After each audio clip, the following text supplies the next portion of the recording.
नमस्कार, स्वागत है आपका द फोर्थ स्टेट यूट्यूब मंच पर। मेरा नाम है रविंद्र सिंह शोरान। इस वक्त की सबसे बड़ी खबर, राहुल गांधी ने एक बार फिर से बड़ा दावा किया है और कहा है कि पिक्चर अभी बाकी है। मतलब इलेक्शन कमीशन के बारे में उनके पास अभी भी कई सारे दस्तावेज मौजूद। उन्होंने कहा है कि अभी कई ऐसी कॉन्स्टिट्यूएंसीज हैं जिनके बारे में वो खुलासा करेंगे। उन्होंने ये भी कहा है कि उनके पास जो जानकारी है उसके बारे में चुनाव आयोग को पता है और इलेक्शन कमीशन को one man one vote, one person one vote, एक व्यक्ति एक वोट के सिद्धांत की अनुपालना करनी चाहिए। उन्होंने क्या कहा है, देखिए मैं आपको उनका जो बाइट है वो सुनवाता हूं।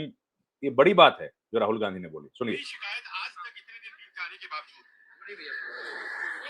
थोड़े दिन और ठहरो सर, आज भी पेशेंस रखो। उसके बाद क्या होने वाला है सर? अभी बम फटेगा फिर से, डेटा बम। सर आज भी सर केरल केरल में ये मिंत्री यादव भी त्रिशूल बहुत दावा किया कि ड्यूटी है कि वो one man one vote enforce करें और उन्होंने नहीं किया। उन्होंने अपनी ड्यूटी नहीं की। तो हम सिर्फ कॉन्स्टिट्यूशन को प्रोटेक्ट कर रहे हैं, उसकी रक्षा कर रहे हैं, संविधान की रक्षा कर रहे हैं और हम करते रहेंगे, हम रुकेंगे नहीं। सर आप बिहार जा रहे हैं 17 तारीख से 124 साल के 124 साल की वोटर का मामला सामने आया। फर्स्ट टाइम वोटर 124 साल मिलता 24 साल उसकी उम्र है और फर्स्ट टाइम मिलता Devi sir 124 years voter ID card. ऐसे तो बहुत अनलिमिटेड केसेस है। अभी पिक्चर बाकी है। अभी पिक्चर बाकी है। देखिए, हम लोग ये वीडियो आपको दिखा नहीं सकते, सुना सकते हैं, क्योंकि आप जानते हैं कई सारे कॉपीराइट्स के क्लेम्स आ सकते हैं, कॉपीराइट्स का मसला रहता है और कई सरकार की ऐसी एजेंसीज हैं जो ये ढूंढती रहती हैं कि किस यूट्यूब चैनल पर किसका कॉपीराइट वायलेशन हुआ है और इसकी वजह से वो हम लोगों को दिक्कत पैदा कर सकती है। इसलिए मैंने आपको खाली ऑडियो सुनाया। वीडियो ये राहुल गांधी का था जिसका मैंने आपको ऑडियो सुनाया।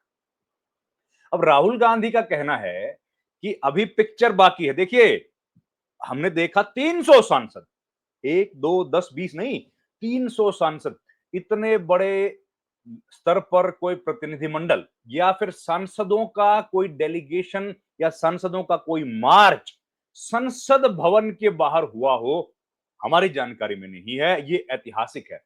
इसके पहले एक बार जिक्र जरूर होता है कि जब राजीव गांधी की हुकूमत थी तो बोफोर्स के मुखालफत करने के लिए, बोफोर्स का विरोध करने के लिए जरूर इतना बड़ा एक हुजूम सांसदों का उमड़ा था और सरकार के कई मंत्रियों ने इस्तीफा दिया था और वो सड़क पर आ गए थे। उसके बाद देखिए कब 87 में वो घटना घटी थी, 89 में, आज उसके बाद इलेक्शन हुए थे और आज लगभग 40 बरस के बाद, लगभग 40 बरस के बाद उस तरह का एक दृश्य देखने को मिला है जब अलग अलग प्रदेशों के अलग अलग पॉलिटिकल पार्टीज के दोनों सदनों के करीब 300 सांसद एक साथ सड़क पर उतरे और सड़क के रास्ते चुनाव आयोग को घेरने की उन्होंने कोशिश की। उनको रोका किसने? उनको रोका दिल्ली पुलिस ने, जो आती है मिनिस्ट्री ऑफ होम अफेयर्स के मातहत, और उन्होंने उसको रोका और रोक के सांसदों को आगे जाने नहीं दिया। अब आज जब हम लोग ये बात कर रहे हैं तो ठीक उस वक्त सुप्रीम कोर्ट में इस मामले को लेकर सुनवाई होनी है। सुप्रीम कोर्ट ये सुनवाई करना चाहता है कि SIR, स्पेशल इंटेंसिव रिवीजन नाम का जो एक चुनाव को प्रभावित करने का या चुनाव आयोग का एक रिवीजन है, जिसको विपक्ष कह रहा है कि चुनाव आयोग इसके रास्ते चुनाव को प्रभावित करना चाहता है और एलिजिबल जो वोटर्स हैं उनका नाम काट के इन एलिजिबल वोटर्स का नाम डालना चाहता है। उसके विषय में एक बहुत महत्वपूर्ण जो 9 तारीख को इंफॉर्मेशन आई थी वो आपको हमने साझी की कि चुनाव आयोग ने यह कह दिया सुप्रीम कोर्ट में कि 65 लाख मतदाताओं का जिनका वोट हमने काट दिया है, उनका वोट क्यों काटा है नहीं बताएंगे, उनका नाम क्या है नहीं बताएंगे, उनका एड्रेस क्या है नहीं बताएंगे, मतलब कुछ नहीं बताएंगे। चुनाव आयोग ने साफ कह दिया कि हम लोग कोई इंफॉर्मेशन साझी नहीं करेंगे।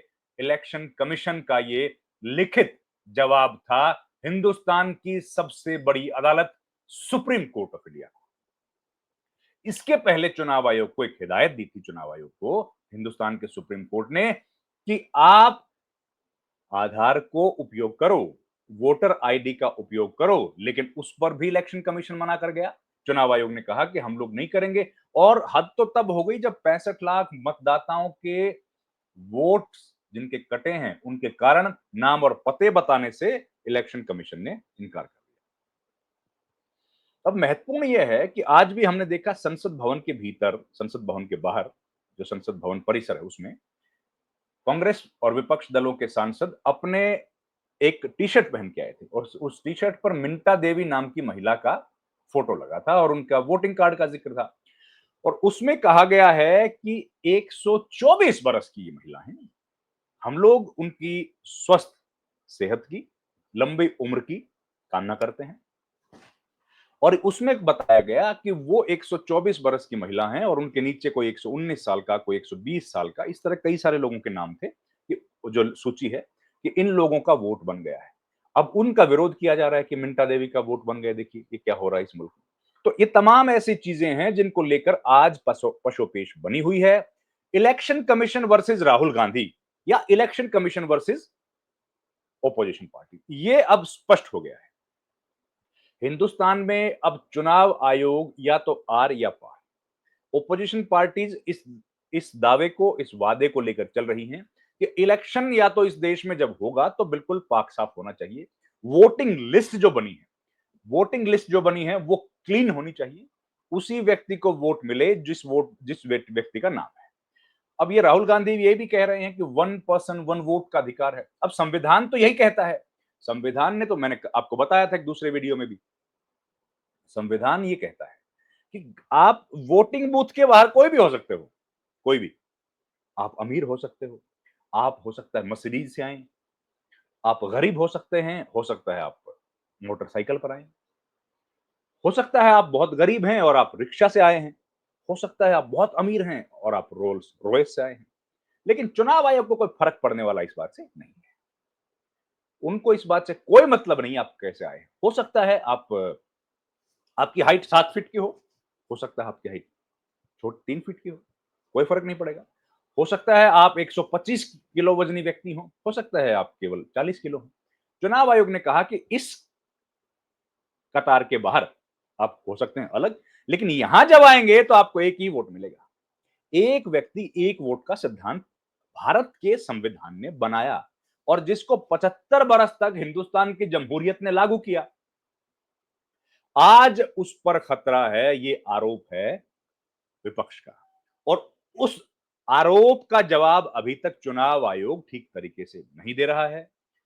2 चुनाव आने वाले हैं, एक उपराष्ट्रपति का इलेक्शन आएगा, 9 सितंबर को चुनाव है, उसके लिए नामांकन पत्र दाखिल करने की कार्रवाई शुरू हो गई है। दूसरा बिहार का चुनाव है, बेहद महत्वपूर्ण चुनाव, और बिहार के तुरंत बाद 5 राज्यों के चुनाव है। 5 राज्य, जिनमें सबसे महत्वपूर्ण राज्यों में, वैसे तो सारे राज्य महत्वपूर्ण हैं, कोई कम महत्वपूर्ण नहीं होता, आसाम, बंगाल, केरला, तमिलनाडु, पौंडीचेरी, 5 राज्यों के चुनाव हैं और पांचों राज्यों के चुनाव पर भी सबकी नजरें हैं।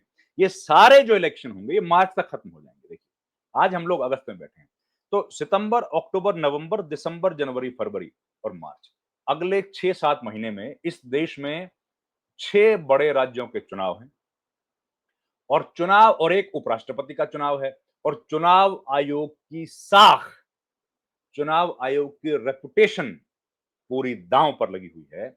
और दांव पर लगी हुई है उन लोगों की रेपुटेशन भी जो चुनाव आयोग के पक्ष में खड़े दिखाई दे रहे हैं। और ये परीक्षा केवल चुनाव आयोग की नहीं है, ये परीक्षा हिंदुस्तान के उस हर संवैधानिक इदारे की है जिसकी संरचना भारत के उन महान युग दृष्टाओं ने की थी, जो संविधान सभा में बैठकर इस बारे में लंबी लंबी बहसें करते थे।